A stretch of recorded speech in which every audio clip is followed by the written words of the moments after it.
Okay, so more bad news today. And the bad news of the day is that Mike Zimmer has announced that Anthony Barr will be placed on season ending injured reserve, meaning he is no longer optional going forward. And the Vikings defense, that is already doing pretty terrible, will have to go without that experience that he brings to the table. And suddenly things go from bad to worse. It figures like Monday is supposed to be that day where you kind of recoup from what happened on Sunday. Your team didn't do very good. So you're like, oh, it's Monday. We're not playing. Nothing bad can happen to us. But apparently, we were unable to escape the clutches of the bloody Sunday that was this past NFL weekend, where it saw injuries pile up in significant ways, and big time players are going to be missing either the entire season or a month and a half at a time. So, what does this mean going forward for the Vikings and this season that is on the brink of being lost? Um, Ultimately, the linebacker depth is still pretty solid. You've got Eric Kendricks, who is one of the best, and you've got Eric Wilson, who is, a pretty good serviceable weak side linebacker. When you look at the depth charts, the obvious stand-in is probably going to be Troy Dye, the rookie out of Oregon. He was the fourth round pick, 132nd overall selection, and didn't have the greatest of college careers, but a pretty good senior season that landed him on the first team All Pac-12 conference with I believe it was 84 tackles, 9.5 tackles for loss, and 2.5 sacks. So he's going to have to learn in a big way, and it just means that we've got another rookie playing on this defense with the super inexperienced cornerback group that features Cam Dantzler and Jeff Gladney.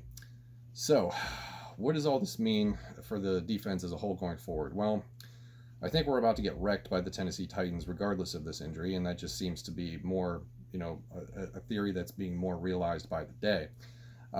Without Anthony Barr, who isn't the world's greatest linebacker, but he's an integral part of this defense, and he has been because he was Mike Zimmer's first ever draft pick when he came to this franchise as the new head coach many moons ago. If you just look at the stats that I have written up behind me so far for the season, this defense is bad through the first two games. And yes, the first one was against Aaron Rodgers, but we have to stop making excuses like that because we're going to be playing him again, and there's no reason to think right now that he can't eviscerate us a second time. So if you take a look at the stats, I mean, almost 440 yards of offense per game. That's close to dead last. We rank 29th in the league. Total passing yards that we've given up so far, 567. That's 29th in the league. Rushing yards given up so far in two games, 309. That's 28th in the league. Total amount of points, 71. Only one team is worse than us in that category, so we are next to dead last. I don't believe this defense can stop anybody. It's just a matter of, as I said in the video yesterday, when you get to the point where you are simplifying your defense so that, inexperienced younger players shouldn't be making mistakes and they still make mistakes, it's a huge red flag. And then you lose a guy like Anthony Barr who has, mountains of experience that he brings to this defense. It's just a crushing blow. Overall, a really crushing blow.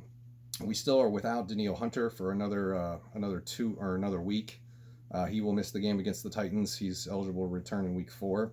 And we don't even know what the extent of his injury is currently. I haven't really heard any updates about his progress or what have you, but I assume that people or reporters will start asking Mike Zimmer about that pretty soon.